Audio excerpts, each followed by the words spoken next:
Annapurna hotel உரிமையாளர் GST கூட்டம் நடந்த போது, அதாவது மத்திய நிதியமைச்சருடன் பேசியதானது விவாத பொருளானது. அதனைத் தொடர்ந்து நேற்றைய தினம் அன்னபூர்ணா ஹோட்டல் உரிமையாளர் நிர்மலா சீதாராமன் அவர்களை நேரில் சந்தித்து அவர் பேசியது குறித்து மன்னிப்பு கேட்டு வருத்தம் தெரிவித்த வீடியோ சமூக வலைதளங்களில் பரவி அதுவும் பேசு பொருளாக மாறியது.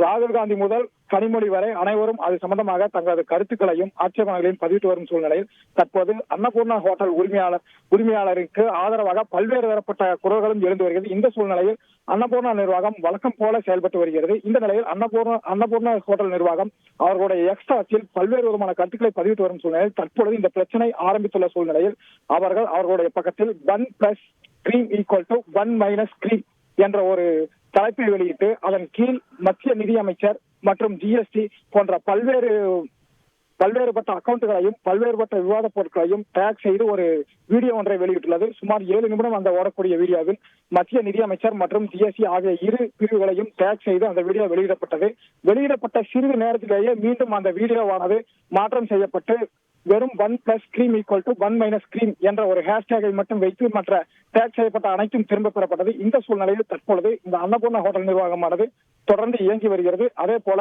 பல்வேறு தரப்பட்ட நபர்களும் அன்னபூர்ணா ஹோட்டலுக்காக தங்களது உரிமை குரலை எழுப்பி வருகின்றனர். கோவையின் பாரம்பரியம், அவர்கள் கேட்டது நியாயம்தான். அதே போல அவர்கள் கேட்ட அந்த விவாத பொருளானது விவாதமாக மாறியதே தவிர அவர்கள் கேட்டதில் எந்தவித அநியாயமும் இல்லை. அவர்கள் கேட்டது அனைத்திற்கும் ஒரு மாதிரியான வரி வேண்டும்.